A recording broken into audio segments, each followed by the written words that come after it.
Bob Goldman's life has been filled with firsts. He was the firstborn son of Arnold and Alice Goldman. He was the first in the family to become a physician and earn his PhD.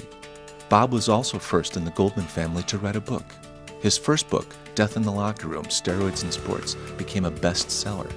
He wrote it when he was still in med school. It was the first of over 40 books that Dr. Goldman has written to date. He also developed the first drug testing protocols for Ben and Joe Weider in the sport of bodybuilding. Dr. Bob established the first ever personal trainer certification program, which literally created the personal trainer industry. He was among the first to pioneer research in the area of brain resuscitation and organ preservation. His companies have registered over 150 patents in this field. In 1992, Dr. Bob co-founded the first anti-aging medical society, which coined the phrase anti-aging and gave birth to the entire anti-aging marketplace. A marketplace today that is valued at over $180 billion globally.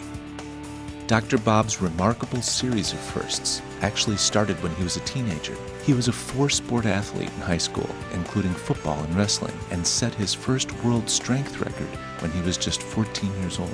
He would go on to set 20 world strength records, all firsts, including world records for consecutive handstand push-ups, sit-ups, and one-arm push-ups. And it all started on the first day of elementary school in the projects of Brooklyn, New York, where Bob grew up with his two younger brothers.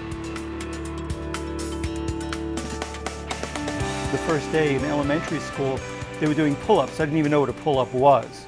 And I grabbed the pull-up bar and I broke the school record the first time I touched the pull-up bar. And then I said, wow, this is something that I'm kind of good at. So then even at the age of 11 or 12 years old, I started training. And at that time, Jack LaLanne was on TV. I was just a kid. I used to watch Jack on TV, and today he's in his 90s. And he was a real initial inspiration to want to do things that he was able to do. So I would then look at the records in every school from elementary school on and go to break every calisthenic and fitness and endurance record in each of those schools. I set my first world record when I was 14 years of age.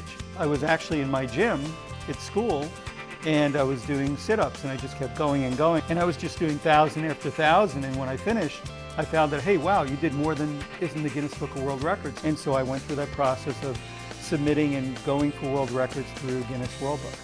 At that time, world records in sit-ups were done straight leg, where your legs would be straight out in front of you. You go into the zone, because if you're doing sit-ups for 12, 13, 14 hours, you need to put yourself in a kind of trance in order to keep going, because there's no break, and you have to even drink fluid while you're going up and down, sort of like long distance or super distance runners. As a sit-up record, I could basically just keep going and going, so I'd sort of pick a number I liked. So I liked an even number of 13,500. So the record at that time was 10,000, so I just kept going till I hit an even number. I could have kept going. I could have done 14,000 or probably 15,000.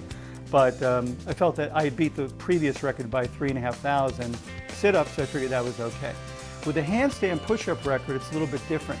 When you're doing handstand push-ups, you can only stay inverted for a certain amount of time because the blood is rushing to your head and you get really dizzy, and it's very difficult. Also, there's a lot of stress and strain, and when you hit the ground, you have to perfectly lock in, because you know you can only be inverted for a certain period of time. After a few minutes, you're going to start to get woozy. So it's not even a strength matter at that point.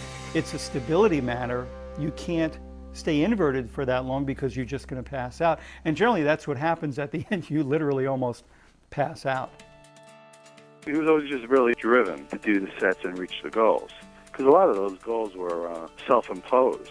Didn't really come from the family. It was pie in the sky, like we didn't believe it could happen and didn't think that he would be so driven to make it happen. But he was a maniac. Every spare moment, he's banging out another set. The world record that was probably the one that was the most contested was a handstand push-up record. In order to do handstand push-up records as they were officially accepted, and I had to do them, is freestanding. You go down, there's no wall, no breaks, and you have to touch nose to the floor and hands in full extension. Otherwise, it didn't count as one repetition. So it's very strict. So you have a gymnastic official and an official counter. So you have to do these things properly or the rep is not counted. First time I did 48, next time I did 171, next time I did more and more. So at the end, I did 361 consecutive handstand push-ups. What would be interesting is sometimes I would break the world record, and somebody else somewhere else in the world would set another world record beating me, and in the same year I'd have to go back and try and beat that person again. So there was one year where I broke it, had somebody else break mine, had to go back and break it again, got broken again, and went back again to set it again. So I was able to successfully break it and get listed in Guinness Book of World Records a number of times. But when you're competing against the whole planet, against everyone in the world, a lot can happen in the space of 12 months. As a teenager, I applied for a job at Jack Lane Health Club. I just set a bunch of world records at that time, so I got a job as an instructor. Realized at that time there were no certified personal fitness trainers. There wasn't even really a training program for the people that worked in the gym. You just sort of would hand the people the weights or clean the mirrors or vacuum the rugs. That was your job. And at that point in time, since I was setting world records, the owners of the club chains decided to use me as sort of the poster boy on the promotion materials and ads in the New York Daily News and the New York Post and in these different mailers that were going out. In one envelope, they sent this out to 200,000 people. I mean, I had people stopping me on the street. I was sort of like the poster boy for the health clubs. When I was a teenager in the gyms, and this was a different world back then. Steroids were not illegal. There was no banned. They didn't even have drug tests for anabolic steroids at that time period. And I noticed that we would see needles and bottles and pills and things left around the gym, but we really didn't think much about it. And then I had someone who was teaching me how to lift weights who ended up having not only serious health problems that died, and I was concerned that the anabolic steroids may have played a role in that. So I began my research independently, and out of these many hours I spent in the libraries pulling old articles came my first book, which was called Death in the Locker Room, Steroids in Sport, which went on to be the #1 first major expose on the use of drug use in sports. And it was before medical school. I was still in college at the time. At that same point in time, I ended up meeting Dr. John Ziegler. Dr. Ziegler was the American team physician in the 1950s who was with the U.S. Olympic team, the weightlifting team, and he went to the Eastern Bloc nations for a world championship, and he noticed how the female athletes were very masculinized and the male athletes were much stronger. The East Germans and the Russians and so on were very powerful athletes, and they were all of a sudden where our American athletes always used to win all the records, used to beat everybody. The time of Paul Anderson, when our athletes were just unparalleled in the world, and all of a sudden that thing just flipped like almost overnight. So the Russian team physician confided in him that they're trying these new hormone drugs, these testosterone drugs in their athletes, on their male and female athletes. And back then, Dr. Ziegler said, wow, they're going to use this as a weapon, using sport as a weapon against the free world, against America. So he came back to the U.S. in the 1950s, worked with Ciba-Geigy Pharmaceuticals to come up with the first, what we call gold standard in anabolic steroids, methandrostenolone, commonly known as Dianabol. So the steroid epidemic in sport was born. And he wished that he could put the genie back in the bottle, but of course he couldn't. And I ended up becoming his protege student, studying under him the last years of his life. And Death in the Locker Room came out 1 week prior to him passing away, and I dedicated the book to him. Years later, I ended up doing a report on anabolic steroids, which I submitted to the Sport Federation to be published, and the medical committee at that time said that this was a report based on fantasy and not properly scientifically supported, even though it had almost 300 medical references associated with it. So they prevented this from being published. And Ben Weider, who started the International Federation of Bodybuilders, felt bad that it wasn't getting published, but he said, one day we'll publish this together. Well, kind of ironically, several years later, I ended up becoming chairman of the IFBB Medical Committee, and replacing all these other people. The report ended up getting published and was at that time the most popular report in the 50-year history of the Federation, and was translated into 36 languages. And then I worked with the Federation to initiate the very first drug testing protocols ever held in the history of bodybuilding back in the 1980s. So I sort of got entered into yet another whole world where we go from sport and now into the world of drug testing and dope control and education. Shortly after that time period in the 1980s, there was so many equipment companies popping up. Fitness equipment, home fitness equipment was becoming very popular, but there was no objective review of what this equipment was, how it should work, what was safe. So I started a project called the High Technology Fitness Research Institute. And we sort of became like the UL lab of fitness equipment. So it was intimately involved over the years with many of the things that we see around us today in the gyms. So this led to another book called The E Factor, the Ergogenic Factor, covering every category of fitness equipment, rowing machines, treadmills, multi-station devices, every device you can imagine, and going through in detail the positive and negatives, again, bringing into the public arena the things that are good for you and the things you need to exercise a bit of caution with. In the late 1980s, and I had worked in the health clubs for years, there were no certified personal trainers. And so I wrote the first exam, what was considered the first certification for personal fitness trainers back in the late 1980s. And formed with myself and Dr. Ron Klatz, we formed NASM, the National Academy of Sports Medicine, which today has gone on to be one of the top certifications, sort of a gold standard certification for personal fitness trainers, because there were no certified personal trainers or a CPT. That was something I had trademarked. And then, of course, within just a year of doing the very first certification ever held for personal trainers, over 270 other groups came out of the woodwork to form their own certification. So when you start something that's new and interesting, you literally birth an whole industry, and that's what happened. Working with my long-term business partner, Dr. Ronald Klatz, we were very concerned about what we would see in emergency medicine. We always see people doing CPR, and as doctors, we're all trained in CPR.